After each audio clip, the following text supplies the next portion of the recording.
Selamat datang kembali di podcast kesayangan kita. Matematika itu asik kok. Hari ini kita akan menyelami dunia yang seringkali bikin kita pusing 7 keliling. Tapi sebenarnya menyimpan banyak rahasia seru, bilangan negatif, dan spesial hari ini kita membahas judul yang sangat relevan dengan dompet kita, yaitu pasukan bilangan negatif. Kenapa hutang bisa dijumlahkan? Bersama saya, hitung-hitungan hebat dan ada 3 narasumber yang luar biasa. Ada Mbak Minus, ahli hutang piutang. Maksud saya ahli bilangan negatif. Halo semua, saya Minus. Jangan tanya saldo rekening saya ya, nanti jadi bilangan negatif beneran. Tenang Mbak Minus, kita semua pernah ada di sana. Lalu ada Mbak Kurang, pakar pengurangan yang selalu tahu cara mengurangi masalah. Hai Sobat Hitung, perkenalkan saya Mbak Kurang, siap membantu kalian semua untuk mengatasi kebingungan tentang bilangan negatif. Dan yang terakhir, tapi bukan yang paling akhir, ada Ibu Nol, sang penengah yang selalu menyeimbangkan segalanya. Salam sejahtera, saya Nol, netral dan adil. Tanpa saya, mungkin di dunia ini cuman ada kaya dan miskin tanpa ada yang pas-pasan seperti kita. Oke, sebelum kita masuk penjelasan, saya mau cerita dulu nih misteri dan sejarah dunia bilangan, pasukan bilangan negatif. Kenapa utang bisa dijumlahkan?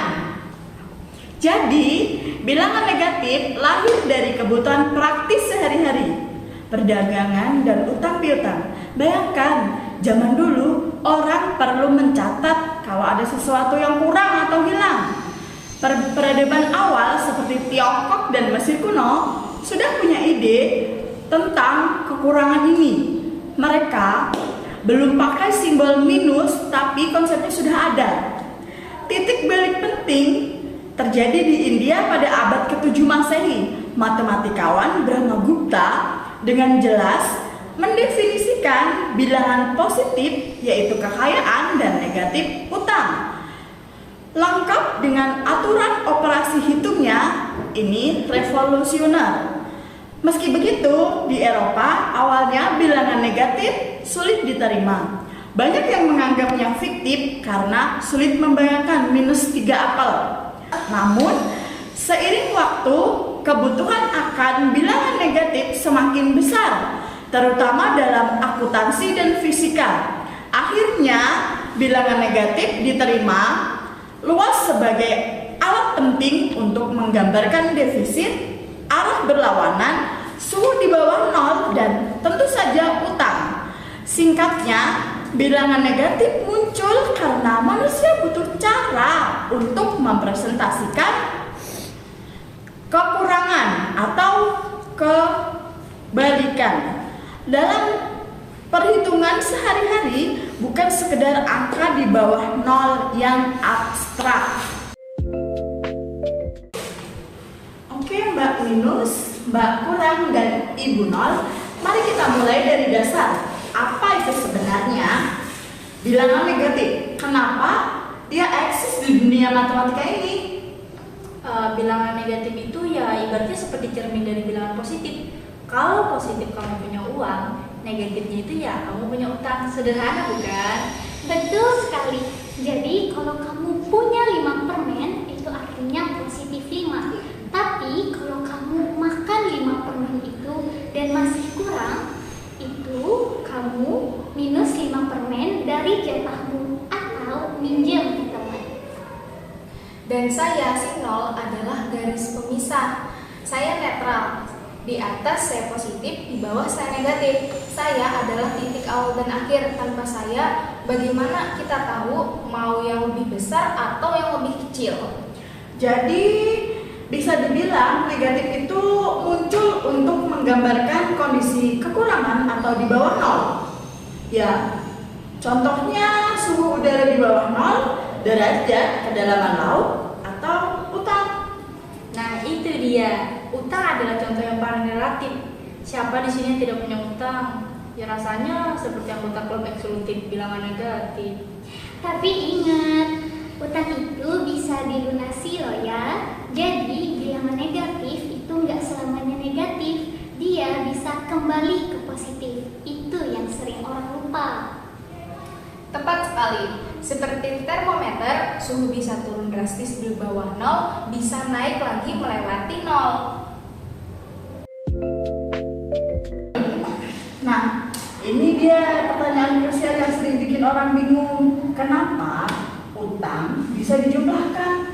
Maksud saya, kalau saya utang 10.000 ke Budi, terus saya utang lagi 5.000 ke Ani, jadi uang total utang saya 15.000. Kok bisa begitu? Bukannya utang itu mengurangi? Nah, ini dia intinya. Mari kita analogikan. Kamu utang ke Budi sebesar 10.000 rupiah, maka kita tulis dengan minus 10.000.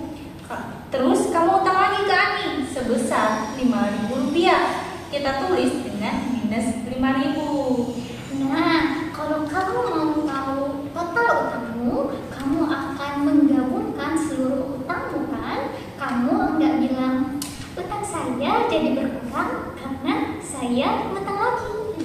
No, justru utangmu jadi makin bertambah. Betul. Jadi minus 10 ditambah minus 5 itu sama dengan minus 15.000. Jadi simbol plus itu bukan berarti utangmu jadi positif, tetapi kamu sedang menjumlahkan nilai-nilai negatif tersebut. Kamu sedang mengumpulkan nilai kekurangannya. Dalam garis bilangan, ini seperti kamu bergerak ke kiri dari titik 0. Kalau kamu sudah di min 10, kamu akan tambah lagi kekurangan min 5. Kamu akan semakin ke kiri sampai nanti bertemu di min 15. Oh, jadi simbol plus itu bukan berarti kita jadi punya uang, tetapi kita menanamkan kewajiban yang sama-sama negatif ya. Logis. Persis, jadi ini kayak kamu punya 2 lubang. Kalau kamu bikin lubang yang baru lagi, lubangmu bukannya berkurang, tapi jadi bertambah. Atau ukuran lubangnya jadi lebih besar. Analogi lubang ini sangat bagus, Mbak Kurang. Siapapun yang punya utang pasti paham dengan konsep ini. Lubang di dompet, lubang di hati.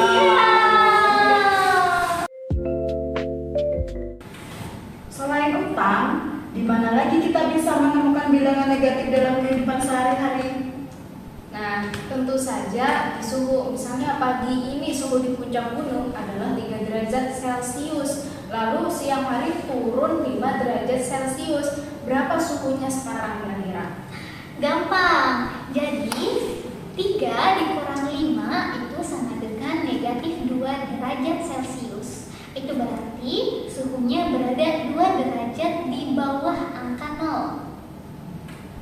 Atau di dunia game, kalau hardware kamu kena serangan, kan nilainya akan berturun.